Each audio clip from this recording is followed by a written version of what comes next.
لوگ جو اللہ کو مانتے ہیں، جو نہیں مانتے ان کی تو بات ہی نہیں کر رہا.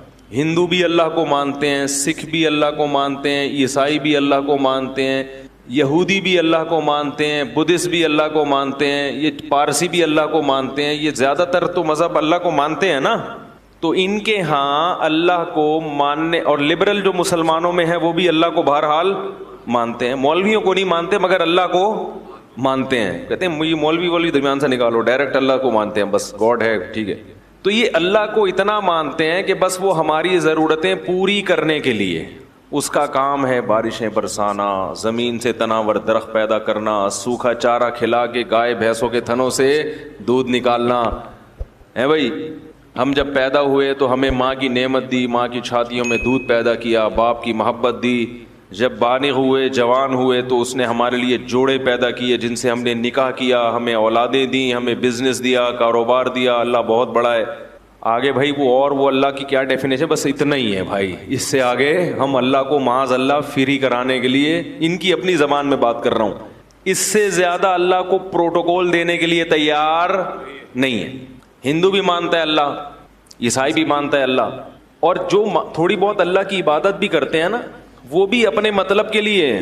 بھائی ہندو لوگ مندر میں کیوں جاتے ہیں؟ بھگوان کی پوجا کرنے کے لیے نا. تو اس کا مقصد بھی کیا ہوتا ہے؟ کسی نے بتایا ہوتا ہے، پنڈت جی نے، یہ والا بھگوان تمہارا یہ والا کام کرے گا. آئی بات سمجھے؟ وہ کیا کرے گا؟ یہ والا کام. سیٹنگ ہو رہی ہے، شادی نہیں ہو پا رہی، تو وہ والے بھگوان کے پاس جاؤ، اس کو تربوز چڑھاؤ، آئی بات سمجھے، یا ناریل چڑھاؤ، کچھ کرو اس کو کوئی تربوز چڑھاتے ہیں، کوئی پتہ نہیں تربوز چڑھاتے نہیں چڑھاتے، لیکن ناریل تو سنا ہے کہ کیا خیال ہے. تو یہ چیزیں اس کو چڑھاؤ گے تو وہ آپ کے کیا کرے گا؟ کام آئے گا. جبکہ اسلام نے جو عبادت کا تصور دیا ہے اس میں اللہ آپ کے کام آئے یا نہ آئے، نماز آپ کو بہرحال پڑھنی. لطیفہ پرانا ہو گیا، میں سنا دیتا ہوں دوبارہ، بہت پرانا ہو گیا لیکن نئے لوگ بھی آ رہے ہیں نا. کئی بار سنا چکا ہوں تو پرانے لوگ ہیں وہ بور ہوں گے، لیکن سبق بہت ہے اس میں. ایک دیہاتی آدمی نماز نہیں پڑھتا تھا. کیا نہیں کرتا تھا؟ اسے مولوی صاحب نے کہا نماز پڑھا کر. اس نے کہا کہ اگر میں نماز پڑھوں گا نا تو میری گائے بھینسوں کی رکھوالی کون کرے گا؟ مولوی صاحب نے کہا دیکھ، نماز پڑھنے سے رزق میں برکت ہوتی ہے. تو نماز جب پڑھے گا تو تیری بھینسیں اور زیادہ دودھ دیں گی، کیونکہ اللہ کی عبادت سے برکت ہوگی. تو ایک دن اس نے کہا چلو ٹرائی کرنے میں کوئی حرج نہیں ہے. فجر کی نماز پڑھی، گھر گیا تو ایک بھینس مر گئی. بھینس کیا ہو گئی؟ اس نے کہا یہ کیا ڈرامہ ہے یار. مولوی صاحب کے پاس آیا کہ آپ نے تو کہا تھا بھینسیں دودھ دیں گی، میری تو بھینس مر گئی. مولوی صاحب نے کہا اصل میں اللہ تمہارا امتحان لے رہا ہے کہ تم کتنے مضبوط ہو ایمان میں. تو ایک دو ہوگا پھر اس کے بعد ڈبل ہو جائے گا دودھ. اس نے کہا چلو ٹھیک ہے. ظہر میں آیا، گیا، دوسری مر گئی. پھر امام صاحب کے پاس آیا. امام صاحب نے کہا ابھی امتحان کی کچھ کڑیاں کیا ہیں، سخت کڑیاں ہیں، اور یہ ابھی کچھ گھڑیاں باقی ہیں امتحان کی. پھر آ گیا، عصر پڑھنے گیا تو ایک اور بھینس مر گئی. تو ایک کٹا ہوتا ہے نا بھینس کے چھوٹے چھوٹے بچے، وہ بہت شور مچا رہا تھا. تو یہ اس کو کہتا ہے زیادہ شور نہیں مچا، تو خالی 2 نفل کی مار ہے. تو کیا ہے؟ یعنی تیرے پیرنٹس کو مارنے کے لیے نا 4 فرض پڑھنے پڑے ہیں. وہ بڑے بڑے بھینسے تھے، تو اتنا سا ہے 2 نفل پڑھوں گا اور مر جائے گا. وہ کیوں نماز پڑھ رہا تھا؟ دانت میں کچھ پھنسا ہوا ہے. اس کے ذہن میں یہ بات بیٹھ گئی تھی کہ بھائی عبادت کرنے سے رزق میں برکت ہوگی. حالانکہ وہ یقیناً برکت ہوتی ہے، مگر عبادت رزق میں برکت کے لیے نہیں کی جاتی. وہ تو کرنی ہے، بھینس مرے یا زندہ رہے. فجر بھی پڑھنی ہے، ظہر بھی پڑھنی ہے، عصر بھی پڑھنی ہے، مغرب بھی پڑھنی ہے، اور شب بھی پڑھنی. کیوں؟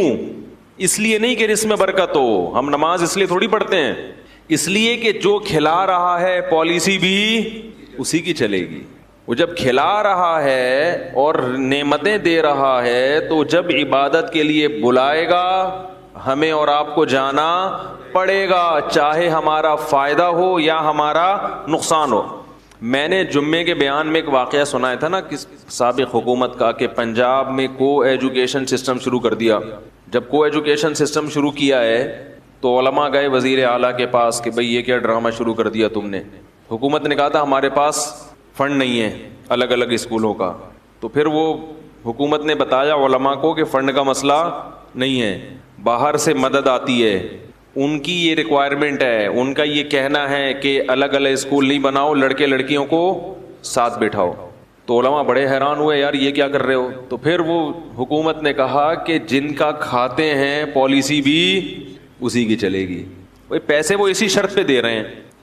تو عجیب بات ہے, یہ آئی ایم ایف سے قرضہ لیتے ہوئے یہ بات سمجھ میں آتی ہے, امریکہ برطانیہ سے پیسے لیتے ہوئے یہ بات سمجھ میں آتی ہے ہیں بھائی, لیکن اللہ سے چیزیں مانگتے ہوئے اور اللہ کی چیزیں کھاتے ہوئے یہ بات سمجھ میں نہیں آتی. وہاں کہتے ہیں اللہ کھلائے گا مگر پالیسی کس کی چلے گی؟ بولو بھائی, ہماری چلے گی. قانون کس کا چلے گا؟ ہمارا چلے گا. اصل بات کیا ہے؟ سب کو پتا ہے کہ جتنا اللہ سے کھا رہے ہیں اتنا آئی ایم ایف سے نہیں کھا رہے, لیکن بات یہ ہے کہ وہ لوگ فوراً پکڑتے ہیں اور اللہ فوراً نہیں پکڑتا. میں ذرا یہ دانت صاف کر لوں ورنہ یہ مسلسل جب مجھے پریشان کرتا رہے گا. وہ کہنے لگے کہ کھلاتے وہ ہیں تو پالیسی کس کی چلے گی؟ بولو بھائی, ہماری.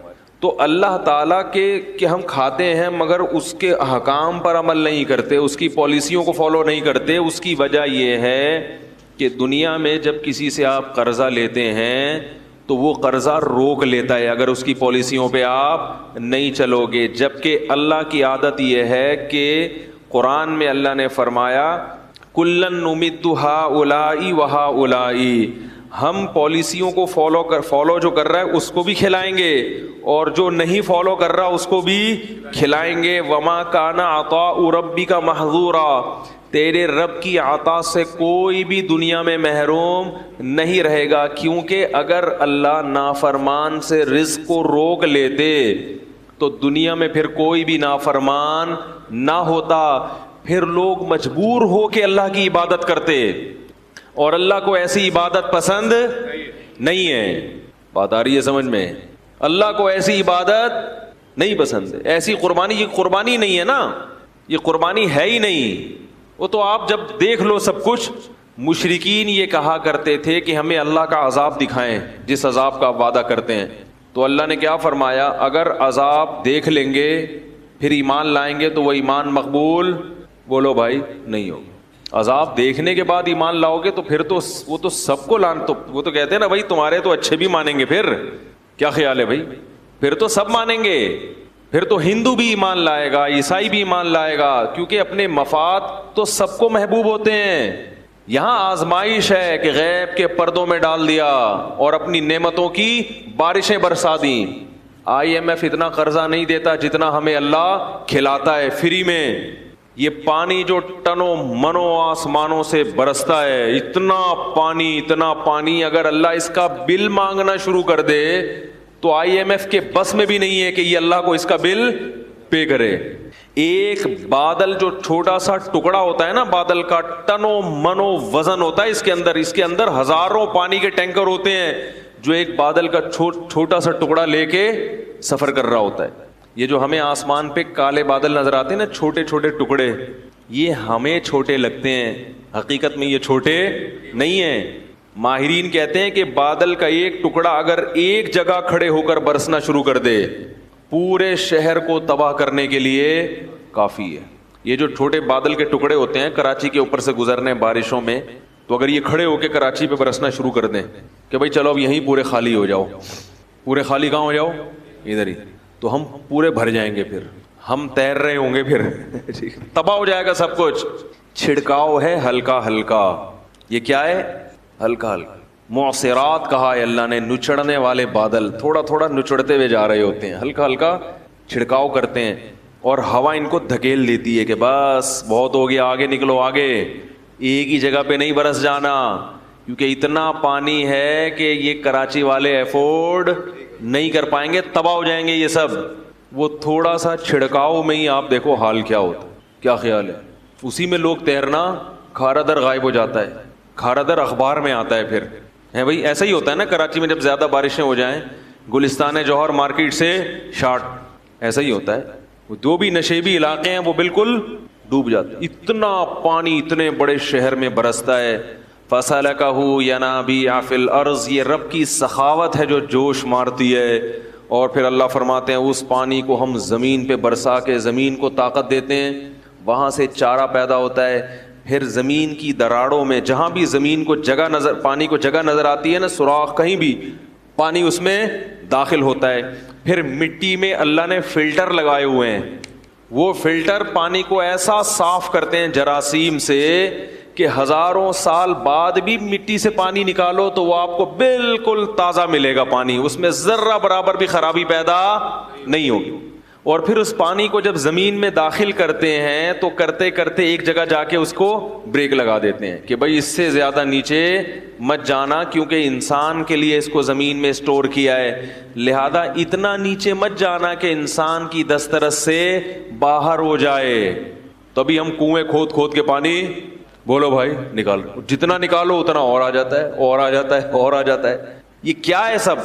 KPK میں بعض زمینوں پہ گیا, وہاں ٹیوب ویلیں لگی ہوئی ہیں, پانی آ رہا ہے اور وہ کھیتیاں اس سے آباد ہو رہی ہیں. میں نے پوچھا یار یہ پانی تو میں تو 2 دن سے ہوں, 2 دن سے پانی نکلتا ہوا دیکھ رہا ہوں. انہوں نے کہا آپ 2 دن سے, ہم 40 سال سے دیکھ رہے ہیں. 40 سال سے کیا ہو رہا ہے؟ ٹیوب ویل سے مسلسل پانی نکل رہا ہے. تو پھر اس کے ہمارے ابا دادا بھی بتاتے ہیں ہم جب پیدا ہوئے تھے تو یہ پانی نکل ہی رہا تھا. اتنا پانی زمین میں, اور صوبہ سرحد جو ہے KPK وہ اونچائی والی جگہ پہ ہے, وہ نشیبی جگہ پہ نہیں. جتنا اونچائی پہ جائیں گے اتنا پانی زیادہ. عجیب بات ہے یا نہیں ہے؟ پانی کی تو صفت ہے نیچے جانا, لیکن کشمیر میں پانی زیادہ ہے اور کراچی میں کم ہے. حالانکہ کراچی سمندر کی سطح کے بالکل برابر ہے, لیکن سطح سمندر سے اوپر جا رہے ہیں تو پانی اور زیادہ ہوتا چلا جا رہا ہے. سوال پیدا ہوتا ہے پانی تو نیچے آتا ہے, اوپر تھوڑی جاتا ہے پانی. لیکن جتنی بلندی پہ, میں ایسے ایسی علاقوں میں گیا ہوں 7,000 فٹ بلندی, آکسیجن نہیں ہوتی وہاں پہ, سانس لینے میں دشواری, مگر پانی کے چشمے پہاڑوں کی نوک سے پھوٹ رہے ہیں, کیونکہ وہ بھی زمین ہے وہاں, اس کو بھی اللہ نے کیا کرنا ہے بولو بھائی, آباد کرنا ہے اللہ نے. پہاڑوں کے اوپر پانی جاتا ہے اور بالکل چوٹی سے نکل کے نیچے بہنا شروع ہوتا ہے. اسی وجہ سے اللہ نے کہا ہم نے زمین میں دریا اور چشمے جاری کر دیے. پھر پانی کا ایک الگ سسٹم ہے, جیسے بالکل ہم لوگ چیزیں اسٹور کرتے ہیں نا بھائی, جیسے ہم بقرعید کے گوشت سے حلیم پکاتے ہیں نا محرم میں تو نہیں پکاتا, یہ لوگ پکاتے ہیں, تو وہ کہاں اسٹور کرتے ہیں؟ فریج میں. کیا خیال ہے بھائی؟ کیونکہ محرم میں پھر کہاں سے ملے گا اتنا گوشت, تو لوگ بقرعید کے گوشت کو کیا کر دیتے ہیں؟ اسٹور کر دیتے ہیں, کہ محرم میں اسی سے حلیم پکے گا, تو فریز کر دیا جاتا ہے نا. ایسے ہی گرمیوں میں پانی کی ضرورت زیادہ ہوتی ہے, تو اللہ تعالیٰ کیا کرتے ہیں کہ جو ٹھنڈے علاقے ہیں وہاں پانی کو برف کی شکل میں اسٹور کر دیتے ہیں. نہیں آ رہی میرا خیال ہے, قرآن نے اس کا بھی تذکرہ کیا کہ آسمان سے برف نازل ہوتی ہے, وہ برف کے بڑے بڑے پہاڑ, وہ سب کیا ہے؟ قدرتی فریج ہے جس میں کوئی ڈور نہیں ہے, دروازہ نہیں ہے, کوئی بجلی نہیں دینی پڑ رہی اس کو. وہ اللہ تعالیٰ آسمان سے ہی برف بنا کے اس کو زمین پہ بولو نا بھائی نازل کر کے بڑے بڑے تودے گلیشیئر بنا دیتے ہیں. وہ گلیشیئر اسٹور ہو جاتے ہیں, بالکل صاف ستھرا پانی ہوتا ہے, وہ ایک دم نیٹ کلین پانی, صاف ستھرا. وہ پانی بڑے بڑے گلیشیئر کشمیر میں اور K2 کی پہاڑیوں پہ ادھر کیا ہو جاتے ہیں؟ پورے پورے برف کے پہاڑ بن جاتے ہیں. پھر کیسا بہترین نظام ہے, ایسا نہیں ہوتا ایک دم دھڑام سے پہاڑ پگھل جائیں, نا نا نا نا. جیسے جیسے گرمی آتی ہے تھوڑا تھوڑا پانی پگھلنا, وہ پانی پگھل کے پہلے چھوٹی چھوٹے چشموں میں, پھر نہروں میں, پھر بڑے بڑے دریاؤں میں, پوری دنیا کو سیراب کرتا ہوا کہاں سے چلتا ہے اور کدھر سمندر میں آ کے بولو بھائی گرتا ہے. پھر وہ یہ سب کو سیراب کرتا ہوا ہے, کیونکہ اللہ کو پتا ہے پوری دنیا کو آباد کرنا ہے میں نے, سب کو سیراب کرتا ہوا. وہ سر جانور بھی پی رہے ہیں, انسان بھی پی رہے ہیں, کپڑے بھی دھل رہے ہیں, ڈبکیاں بھی لگ رہی ہیں, اس میں مچھلیاں بھی پیدا ہو رہی ہیں, ان مچھلیوں کو خوراک بھی مل رہی ہے, شکار بھی ہو رہا ہے, اور اس سے جو جنگلات ہیں ان کو بھی پانی مل رہا ہے. پھر اس سے جناب گندم کی کھیتیاں بھی سیراب ہو رہی ہے. سندھ کے پورے باغات انہی نہروں سے, تو وہ جو آ رہی ہیں وہاں سے انہی نہروں کو کاٹ کاٹ کے پورے پورے باغات کو سیراب کیا جاتا ہے. وہ پانی ہوتے ہوتے ہوتے ہوتے سمندر میں آ کے گرتا ہے. پھر سورج اس پانی کو پکاتا ہے, سمندر کے پانی کو دوبارہ پکاتا ہے. پھر وہ میٹھا پانی دوبارہ بادلوں میں جاتا ہے. پھر وہ منو ٹن بھرے ہوئے بادل, اللہ ہوا کو کہتا ہے چل بھائی واپس چل, جہاں سے آیا تھا ادھر واپس. پھر وہ وہاں جا کے برسے گا. کچھ تو لیکوڈ مائع کی شکل میں برسے گا اور کچھ برف بن کے جو بہہ جائے گا اور پھر برف بن کے آہستہ آہستہ پگھلتا رہے گا. اللہ تعالیٰ پوری دنیا کو آدم علیہ السلام کے زمانے سے پانی پلاتے چلے آ رہے ہیں. یہ پانی کم ہونے کا نام نہیں لے رہا. اتنا زبردست سسٹم ہے نا بارش کا. ایک سائنسدان نے کہا ہے کہ یہ جو بارش کا نظام ہے نا, یہ اتنا پیچیدہ اور اتنا دلچسپ نظام ہے کہ یہ نظام خود بخود وجود میں نہیں آ سکتا. یہ غیر مسلم کے الفاظ ہیں.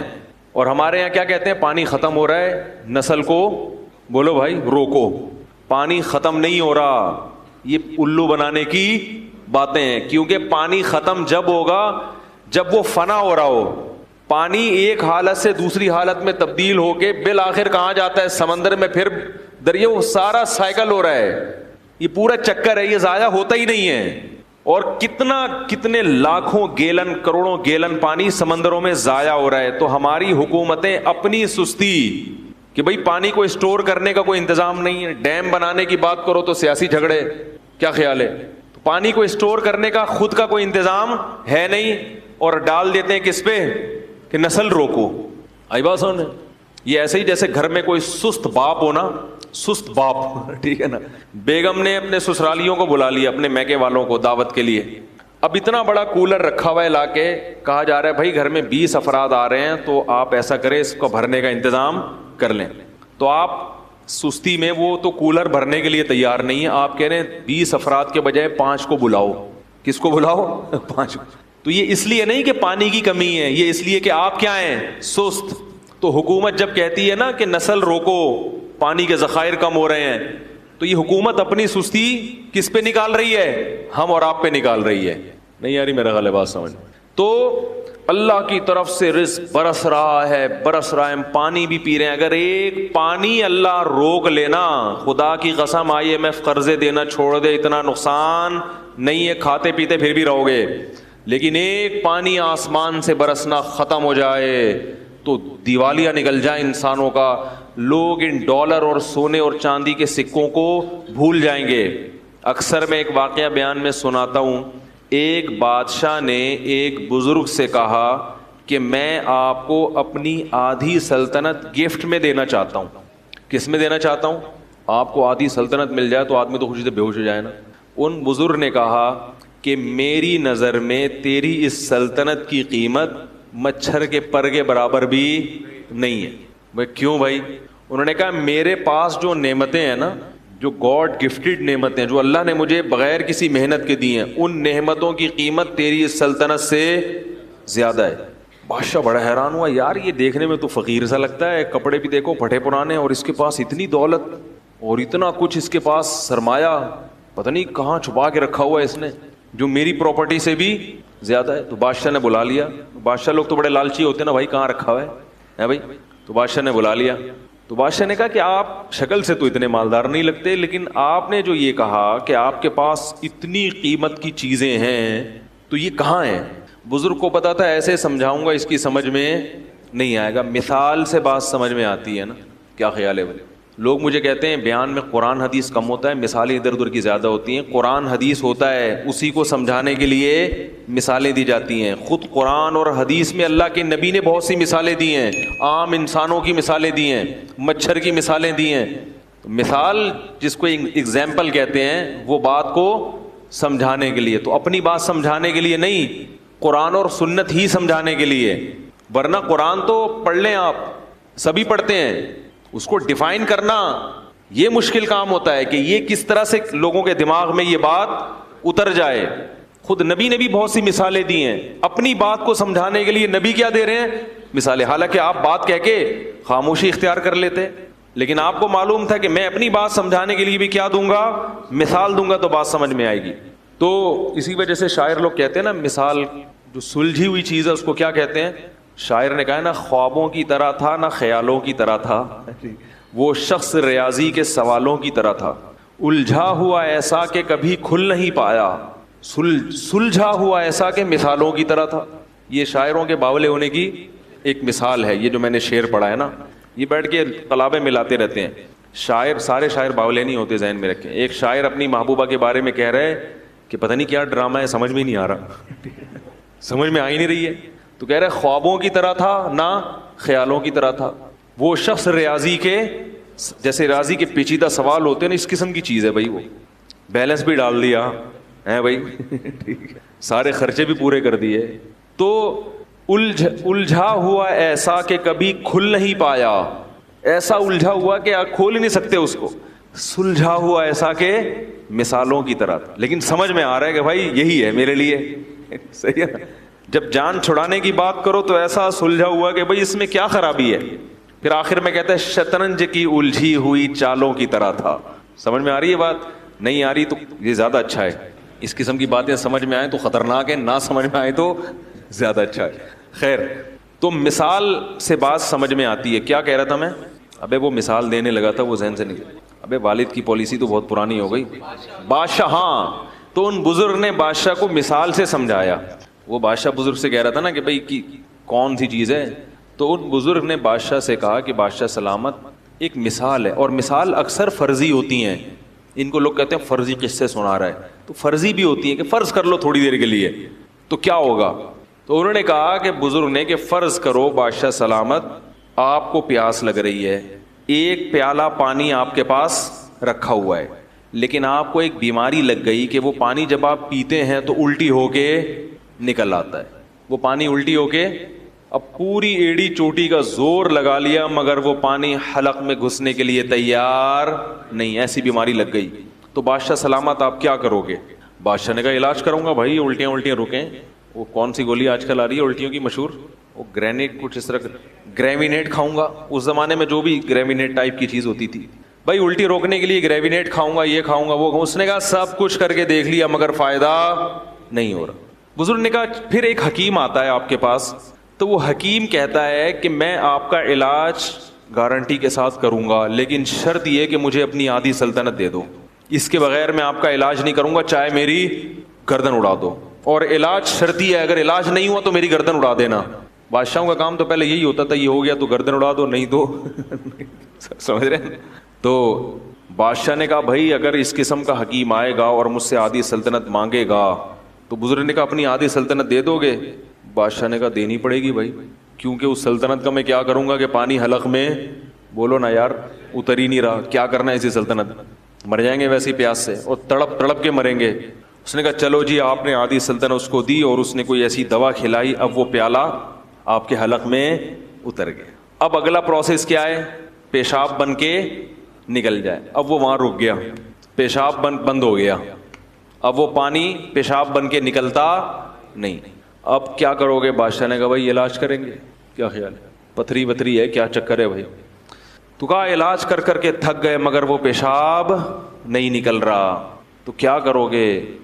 وہی حکیم آیا اور کہنے لگا کہ آدھی بقیہ بھی دو گے تو کیا کروں گا؟ دوا کھلاؤں گا اور یہ پیشاب نکل جائے گا. بادشاہ نے کہا بھائی کیا کرتا, پیشاب سے تو مر جائے گا نا تکلیف سے انسان, یہ عذاب سے مرنے سے بہتر ہے کہ غریب ہو کے زندہ رہ لے آدمی. بادشاہ نے کہا اپنی آدھی سلطنت بھی اس کو دے دوں گا. بزرگ نے کہا یہ ہے تیری سلطنت کی اوقات, ایک پیالہ پانی اور ایک پیالہ پیشاب, اس کے برابر ہے تیری سلطنت. میرا رب مجھے روزانہ درجنوں گلاس پانی پلاتا ہے فری میں, اور پیشاب بنا کے نکال دیتا ہے فری میں. میرے رب نے مجھے جو نعمتیں دی ہیں وہ تیری سلطنت سے کئی گنا زیادہ قیمتی ہیں, لہذا میں تیری سلطنت پہ رال ٹپکا کے اپنے رب کو ناراض نہیں کر سکتا. کاش یہ بات ہماری سمجھ میں آ جائے, کاش سمجھ میں آ جائے. ہر آدمی رو رہا ہے, ہائے یہ ہو گیا, ہائے غربت, ہائے مہنگائی, ہائے یہ ہو گیا, ہائے یہ ہو گیا. ہم نے پریشانیاں دیکھی نہیں ہیں. سمجھ میں آ رہی ہے بات؟ اس لیے ہمیں ہری ہری سوپ, جب پیٹ بھرا ہوا ہوتا ہے نا تو پھر بہت زیادہ مزے کی سوچتی ہے انسان کو. آج غربت مسئلہ نہیں ہے دنیا کا, یاد رکھو. ہیں غریب, وہ بہت تھوڑے ہیں, اور وہ بہت بڑے بڑے غریب بھی موجود ہیں, لیکن جو میجورٹی ہے ان کا مسئلہ غربت نہیں ہے, ان کا مسئلہ ناشکری ہے. اور اس ناشکری کا کوئی علاج نہیں ہے. جتنا بھی کھا لو گے, جتنا اچھا پہن لو گے, مگر پھر بھی منہ کیا رہے گا؟ قرآن نے مثال دی ہے نا, ان تحملہ یلہث او تترکہ یلہث, اللہ نے کتے کی مثال دی ہے کہ اس کے سامنے بوٹی ڈالو تو بھی زبان اس کی لٹکی ہوئی ہے، پیٹ بھرا ہوا ہو تو بھی زبان لٹکی رہے گی، اور پیٹ خالی ہو تو بھی زبان لٹکی رہے گی اس کی. یہ حال ہو گیا ہے. دیکھتے نہیں اپنے حکمرانوں سے سبق نہیں لیتے. 5 ارب ڈالر قرضہ واپس کروایا جا رہا ہے. باتیں ہو رہی ہیں واللہ عالم ہے یا نہیں، لیکن اگر یہ سچ ہے تو یہ کم ہے. 5 ارب ڈالر یعنی سوچنے میں آتا ہی نہیں ہے کہ کتنا ہوگا. ارے 1 ارب پتہ ہے کتنا ہوتا ہے؟ یعنی شروع کرو تو 100,000 سے 1 لاکھ، 100 لاکھ سے 1 کروڑ، 100 کروڑ سے 1 ارب، پھر اس کو ڈالر سے ضرب دے دو، پھر وہ کتنے 100 ڈالر، 100 ارب ڈالر. میرے بھائی ہم اور آپ تصور، لیکن ایسے لوگ بھی چاہتے ہیں کہ ہم دوبارہ آئیں اور مزید پیسہ. یعنی یہ وہ لوگ ہیں کہ اگر یہ 5-5 ہزار کے نوٹ کو چائے میں ڈبو کے کھانا شروع کر دیں، خود نوٹ کھانا شروع کر دیں، ان کی زندگیاں ختم ہو جائیں گی مگر وہ نوٹ ختم نہیں ہوں گے. کتنی بڑی عبرت ہے اس واقعے میں کہ اصل مسئلہ دولت نہیں ہے، ہوس ہے. جس میں ہوس ختم ہو جائے تو اس کو یہ بہت لگے گا جو نعمتیں ہم کھا رہے ہیں. یہ جو اولاد روکنے کی بات کرتے ہیں نا، ہوس کے مریض ہیں. یہ چاہتے ہیں ہم کروڑ پتی ہو جائیں، ہمیں ایک دھیلا بھی اپنی اولاد پہ خرچ نہ کرنا پڑے. اور جس کو سمجھ میں آ گیا کہ رازق اللہ ہے اور جو رزق ہمیں مل رہا ہے بہت ہے، وہ میرے بھائی درجن بچوں پر بھی پریشان، بولو بھائی، نہیں ہوگا. وہ نہیں ہوگا پریشان، وہ اس پہ بھی خوش ہوگا. تو یہ جو ہماری باتیں ہیں نا، یہ جب سمجھ میں آئیں گی جب دنیا کو کیا سمجھیں گے؟ مسافر خانہ، اور اللہ کی نعمتوں کی قدر کریں گے. یہ دماغ میں بٹھا لیں کہ ہم میں سے ہر شخص کو اللہ نے بہت سے بھی زیادہ دیا ہے. اللہ میرے شیخ کی مغفرت فرمائے، آخر عمر میں بیمار ہو گئے تھے، 78 سال کی عمر میں بہت شدید بیمار ہو گئے. ایسے بیمار ہو گئے کہ بس لگ رہا تھا کہ اب ان کی موت واقع ہو جائے گی. حضرت کا چہرہ بہت کھلا رہتا تھا. جو حضرت کو ملے ہیں نا، ہمارے شیخ کے ساتھ رہے ہیں، بڑے بزرگ تھے، ان کا چہرے پہ بڑی رونق تھی، ہر وقت خوش رہتے تھے. غم صرف ایک آخرت کا تھا. ان کو چہرے پہ سرخی تھی ان کے. بڑا اللہ نے ان کو چہرہ بھی نورانی دیا، اور اعمال تو ایسے کہ گناہ کا تصور بھی نہیں کر سکتے تھے. وہ اتنے تقویٰ ان کا مشہور تھا. 60 سال غربت میں گزارے انہوں نے. کتنے؟ اور ایسی غربت کہ انڈا خریدنے کے پیسے، بولو بھائی، نہیں. یہ واقعہ حضرت جب سناتے تھے تو فرماتے تھے مجھے ڈر لگتا ہے کہیں یہ واقعہ بیان کرنے سے ناشکری نہ ہو جائے، کہ اللہ یہ نہ کہے کہ تو غریب تو تھا نہیں تو اپنی غربت بیان کیوں کر رہا ہے. فرماتے تھے اس لیے بیان کر رہا ہوں تاکہ آپ لوگوں کو عبرت ہو کہ میں 2 وقت کی جو روٹی ملتی تھی دال کے ساتھ، اس کو اللہ کی بہت بڑی نعمت سمجھتا تھا. ذاتی گھر کا تو تصور بھی نہیں کر سکتے تھے وہ. ان کی اہلیہ بیمار ہوئیں، ڈاکٹر کے پاس لے گئے. ڈاکٹر نے کہا ان کو پھل فروٹ کی ضرورت ہے. کیا کھلاؤں؟ بولو بھائی، پھل فروٹ. حضرت فرماتے ہیں میری جیب میں پھلوں کے پیسے نہیں تھے. سمجھ میں آ رہی ہے بات؟ پھلوں کے پیسے، اگر ہم میں سے کسی جیب میں پھل کے پیسے نہ ہو، پھر لوگ اس کو تانا دیں گے جب تیرے پاس اتنے پیسے شادی کیوں کی تو نے. وہ بچہ پیدا ہونا تو پھر اور ہی عجیب بات ہے. بھائی نکاح تو کرنا ہے چاہے پیسے ہوں یا نہ ہو. ایسی عورت سے کرو جو آپ کے ساتھ کمپرومائز کرے. ایسی نہیں مل رہی پھر صبر کرو. اولاد بھی ہوگی، سب کس پہ توکل کرنا ہے؟ یہ تو اللہ کا حکم ہے. فرماتے ہیں انڈے بیچنے والا آتا تھا محلے میں، تو ایک دن ہمارے گھر آیا، دروازہ بجایا کہ آپ کتنے انڈے لیں گے روز؟ ٹھیک ہے. حضرت فرمایا میں نے کہا کہ ہمارے ہاں انتظام ہے. گول مول بات کی. یہ نہیں کہا کہ میرے پاس تو پیسے ہی نہیں ہے، تو اپنی غربت کیوں کسی کے سامنے ظاہر کریں. فرمایا میں اپنے آپ کو اس وقت سیٹھ سمجھتا تھا. کیا سمجھتا تھا؟ سیٹھ. فرمایا تھوڑا سا عام آبادی سے ہٹ کے رہتا تھا میں، یہ دکھانے کے لیے کہ میں کیا ہوں، میں غریبوں میں ٹھیک ہے، غریبوں میں نہیں رہوں گا میں. حالانکہ کہتے ہیں سب سے زیادہ غریب میں ہی تھا محلے میں. اتنے خوش. تو بیگم کو سیب کھلانے کے پیسے نہیں تھے. فرماتے ہیں میں نے کہا بھائی ڈاکٹر اپنے حساب سے تو صحیح کہہ رہا ہے، اس کا علم تو یہی کہہ رہا ہے کہ بھائی سیب ضروری ہے، کھجور ضروری ہے، لیکن میرے پاس پیسے نہیں ہیں، تو اس کا مطلب ہے میری بیوی کے لیے ضروری، بولو بھائی، نہیں. اگر ضروری ہوتا تو اللہ مجھے پیسے دیتا. اللہ کو یہ طاقت حاصل ہے کہ وہ سیب کے بغیر بھی آئرن کی کمی پوری کر دے. لیکن اہلیہ بھی تھی ساتھ دینے والی. کوئی اور ہوتی گریبان پکڑ دی. جب تیرے پاس پیسے نہیں تھے تو رشتہ لینے آیا کیوں تھا؟ جب تیرے پاس سیب کے پیسے نہیں تھے ہیں تو انہوں نے بھی توکل کیا. بھائی میرے میاں کا جو کچھ ہے وہ مجھ سے چھپاتے. ہاں جو کنجوس آدمی ہے نا جو بیوی کو ترسا ترسا کے کھلا رہا ہے اور ادھر پیسے جمع کر رہا ہے, اس کا گریبان پکڑنا چاہیے. سمجھ میں آ رہی؟ اس کو تو کوٹنا بھی چاہیے, کیونکہ ایسے بھی کنجوس دنیا میں ہیں, خود باہر برگر بھی کھا رہے ہیں اور مزے اڑا رہے ہیں, اور بیوی کو چائے میں ڈبو کے پاپے کھلا رہے ہیں, کہہ رہے ہیں نبی کی بیویوں نے بھی اس پہ کیا کیا تھا, گزارا. اللہ پہ توکل کرو, اللہ بہت بڑا ہے. اس کو طبیعت سے کیا کرنا چاہیے, کوٹنا چاہیے. میں اس کی بات کر رہا ہوں جو کوشش بھی کرتا ہو پھر بھی رزق کے دروازے نہ کھلتے ہوں, وہ تو اللہ کی طرف سے ہے نا, وہ تو اللہ کی طرف سے. تو حضرت اپنی اہلیہ کی بہت تعریف کرتے تھے, فرماتے اللہ نے مجھے ایسی بیوی دی ہے کہ مجھے جنت کی حور بھی اس کے مقابلے میں پسند نہیں آئے گی. ایسے صاف کہتے تھے, کہہ رہے اللہ نے مجھے ایسی بیوی دی ہے. کیسا انہوں نے حضرت کے ساتھ کیا کمپرومائز کیا. حضرت فرماتے ہیں ہمیں تو پیسے ہی نہیں تھے, صبح ایک روٹی کھاتے تھے اور شام کو ایک روٹی دال کے ساتھ. کہا ایک دن ہمارے گھر میں مہمان آئے تو کہنے لگے یار جب بھی آپ کے گھر آؤ دال ہی پکی ہوتی ہے. ٹھیک ہے نا. حضرت فرماتے ہیں اس کے بتانے سے ہماری توجہ اس طرف گئی کہ ہم کئی دنوں سے دال کھا رہے ہیں, ورنہ ہمارا ذہن بھی کبھی اس طرف نہیں. اور فرماتے تھے یہ جو میں آپ کو واقعہ بتا رہا ہوں یہ صرف آپ کو سبق دلانے کے لیے.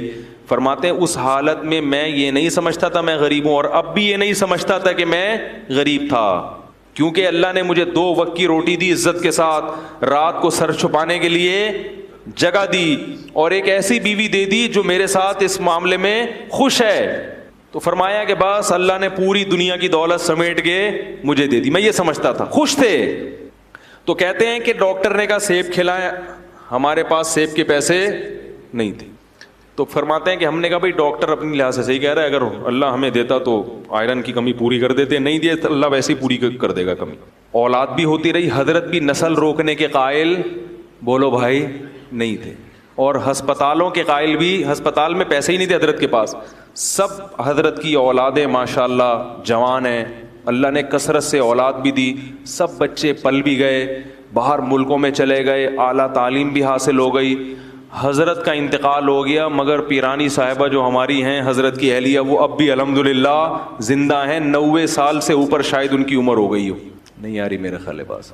تو یہودیوں کی طرح کیلکولیشن کرتے رہو گے تو دنیا میں نہ سکون ملے گا, خود بھی پریشان رہو گے اور دوسروں کو بھی کیا کرو گے, پریشان کرو. تو حضرت کا انتقال ہو گیا مگر اب بھی بڑی اچھی صحت والی زندگی گزاری. اور حضرت کا بھی انتقال کمزوری سے نہیں ہوا یہ تھا حضرت کو شوگر کی بیماری ہو گئی تھی جو بڑھاپے میں ہو ہی جاتی ہے, لیکن حضرت اس پہ آمادہ تھے کہ بھائی اب مجھے دنیا سے جانے دو, میں میری عمر بہت ہو گئی ہے, اب مجھے زندہ رہنے کا شوق, بولو نا بھائی. حضرت فرماتے جب میری عمر 63 سال ہوئی نا تو پھر مجھے زندہ رہتے ہوئے شرم آنے لگی کہ 63 سال میں نبی دنیا سے چلے گئے, اب تم کیوں زندہ ہو بھائی. تو وہ شرما شرمی میں 78 سال کے ہو گئے. ٹھیک ہے نا, کیونکہ دنیا کو مسافر خانہ سمجھتے تھے نا کہ بھائی جانا تو ہے, اب 60 سال ہو 70 ہو کتنا ٹھہرے. حضرت فرماتے تھے کہ ہمارے جب بچوں کے بچے ہو جائیں نا تو مجھے ذہن میں آتا تھا اب نئی گاڑی آ گئی ہے, پرانی گاڑی کیا کرے گی, پلیٹ فارم خالی کرے. یاد رکھو آپ کے گھر میں جو بزرگ ہیں ان پہ یہ فارمولہ اپلائی کرنا نہ شروع کر دیں کہیں جا کے کہ آج ہم نے سنا ہے کہ 63 سال کے بعد انسان کو شرم آنی چاہیے, آپ تو 70 کے ہو گئے. یہ مطلب ہرگز نہیں ہے. ان کو یہ کہو کہ اللہ کرے آپ 100 سال جیئیں. یہ ہم اپنے لیے بتا رہے ہیں, دوسرے کے بارے میں یہی کرنا ہے کہ اللہ ان کو, ہم لوگ نہیں کہتے تھے حضرت آپ 63 کے ہو گئے تو آپ کو جانا چاہیے, ہم یہ کہتے تھے آپ 100 سال سے پہلے بولو بھائی نہ جائے, بلکہ ہماری عمر بھی آپ کو لگ جائے. وہ ان کے اپنا ذوق یہ ہے, جو چاہنے والے ہوتے ہیں نا وہ کبھی بھی نہیں چاہتا کہ ہمارا جس سے ہم محبت کرتے ہیں وہ دنیا سے جائے. اس کی محبت کا تقاضا ہے کہ وہ کہے کہ آپ زندہ رہیں, آپ کی عمر ابھی اتنی نہیں ہوئی جانے والی. ہم حضرت سے کہتے تھے لوگ 100 سال میں جاتے ہیں, آپ 78 میں ایسی باتیں کر رہے ہیں, 63 میں ایسی باتیں کر رہے ہیں. تو جس کو محبت ہوتی ہے نا وہ اسی حساب سے سوچتا ہے. ایک شخص نے حضرت کو خط لکھا کہ حضرت مجھے ڈر ہے اگر آپ مر گئے تو میرا کیا ہوگا. حضرت فرمایا یہ کیوں نہیں سوچ رہے اگر میں مر گیا تو میرا کیا ہوگا. شیخ کے مرنے کے خیالات آ رہے ہیں. ٹھیک ہے, محبت کا تقاضا یہ ہے کہ آپ اپنے مرنے کا تصور کریں, جس سے محبت ہے اس کے بارے میں کہیں انشاءاللہ آپ نہیں مریں گے. کیا خیال ہے بھائی. تو میں جو اصل واقعہ بتا رہا تھا, تو جب حضرت کی پھر 60 سال کے بعد حضرت کے پاس پیسہ آیا ہے. سمجھ میں آ رہی ہے بات. 60 سال کے بعد کیا ہوا, رزق کے دروازے کھل گئے. جب اللہ نے غریب رکھا اس وقت بھی خوش, جب پیسہ دیا تو بھی خوش. پھر پیسہ خرچ کیا جائیدادیں بنانے میں, بولو بھائی کوئی مکان اپنے لیے نہیں بنایا. فرمایا تمہارا مال وہ ہے جو حدیث میں آتا ہے نا, کھا کے ختم کر دو, پہن کے پرانا کر دو. پھر جو حضرت کی پگڑی تھی, ٹھیک ٹھاک مہنگی پگڑی تھی, گھڑی اچھی خاصی مہنگی پلاٹینم کی گھڑی تھی, گاڑی ایسی کہ ہٹو بچوں, میں نے اب تک کسی کے پاس وہ گاڑی, بولو بھائی, اتنی بڑی گاڑی تھی. کویت کا شہزادہ اس سے حضرت نے گاڑی خریدی تھی. شاید میں غلط بیانی سے کام لے رہا ہوں بھائی, جھوٹ تو نہیں بول رہا نا ممبر پہ بیٹھ کے. اور فرماتے ہیں جب میں پیٹرول پمپ پہ جاتا تھا تو ٹینکی فل کراتا تھا. یہ نہیں کہ 500 روپے کا گاڑی میں اتنی بڑی گاڑی رکھی ہوئی ہے, 50 روپے کا پیٹرول ڈال دو, پھر جب ختم ہوگا تو نیا ڈالنا. بھائی جب تم نے ہی چلانی ہے تو بھر دو اس کو. اس پہ بھی جان لوگوں کی کیا ہو رہی ہوتی ہے, جل رہی ہوتی ہے. یار ٹینکی بھرنے, ایسا نہ ہو کہیں گر جائے, ضائع ہو جائے کوئی. او بھائی جب تم نے ہی چلانی ہے تو بار بار پیٹرول پمپ کی ٹینشن سے بہتر نہیں ایک دفعہ فل بھر دو اس کو. یہاں بھی بچا رہے ہیں پیسہ. حضرت فرماتے ہیں جب میں لائن میں کھڑا ہوتا تھا نا پیٹرول پمپ, تو وہ ٹینکی بھرنے میں کافی ٹائم لگتا تھا. لوگ مڑ مڑ کے دیکھتے تھے, اس مولوی کو دیکھو اور اس کی گاڑی کی ٹینکی کو دیکھو. نہیں آ رہی میرا خیال ہے.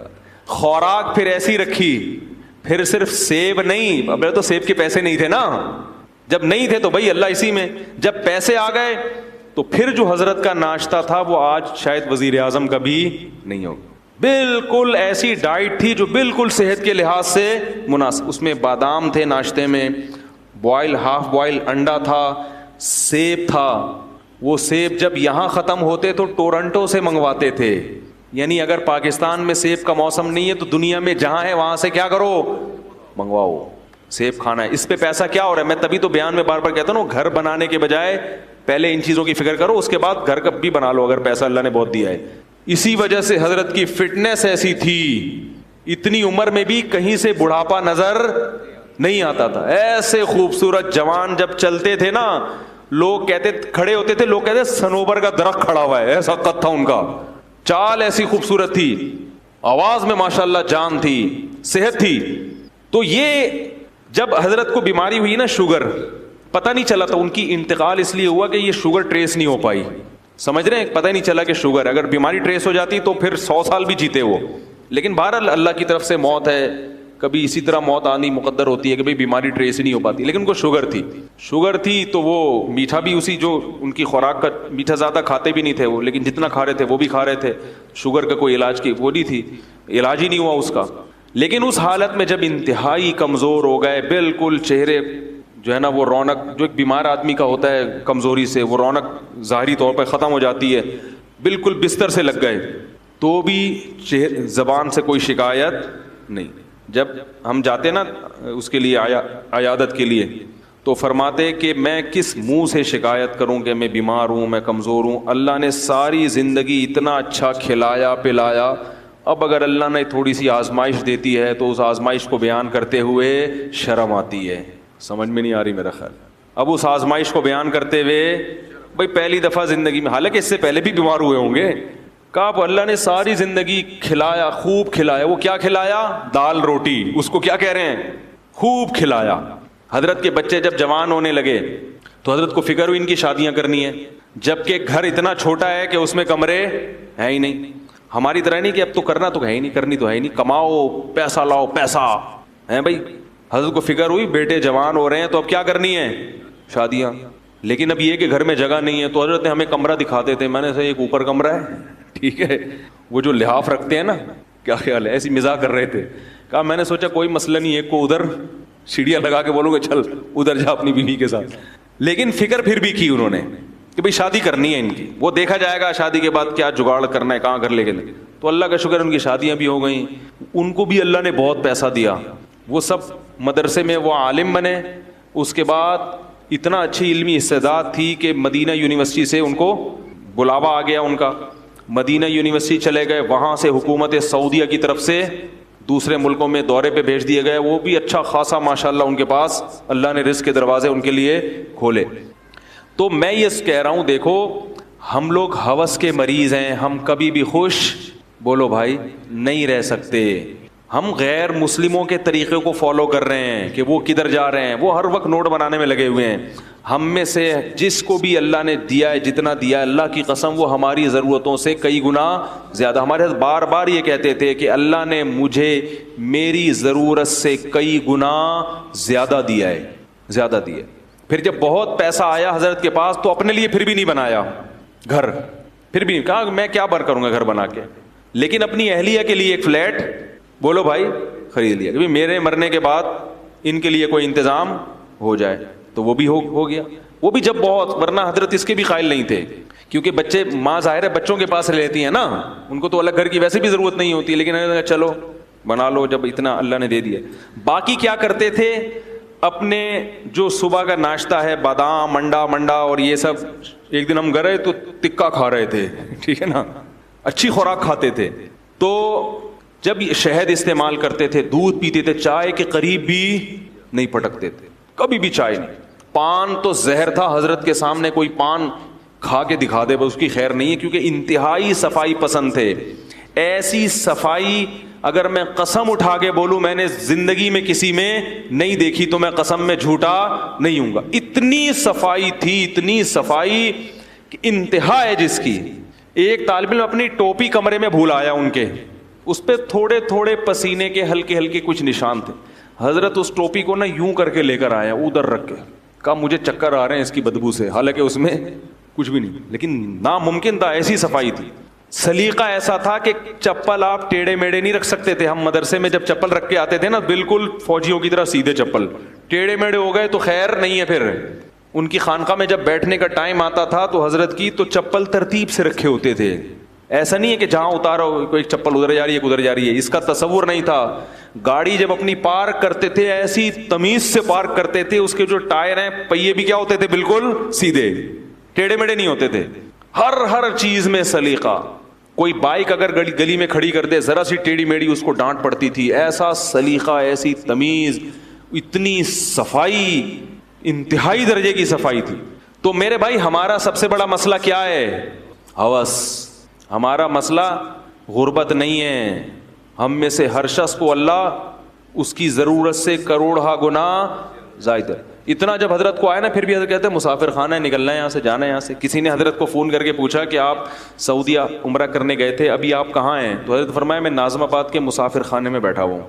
پھر اس نے 3 دن بعد فون کیا کہ حضرت آپ کہاں ہیں ابھی؟ انہوں نے کہا ناظم آباد کے مسافر خانے میں. اس نے کہا 3 دن ناظم آباد میں جب آپ کا ذاتی گھر موجود ہے تو 3 دن سے آپ مسافر خانے میں کیوں ہیں؟ حضرت نے فرمایا ذاتی گھر کسی کا نہیں ہوتا، جو گھر اللہ نے دنیا میں دیا ہے وہ کیا ہے؟ مسافر خانہ ہے. تھوڑے دنوں میں یہاں سے جانا ہے، اور واقعی تھوڑے دنوں میں وہاں سے چلے.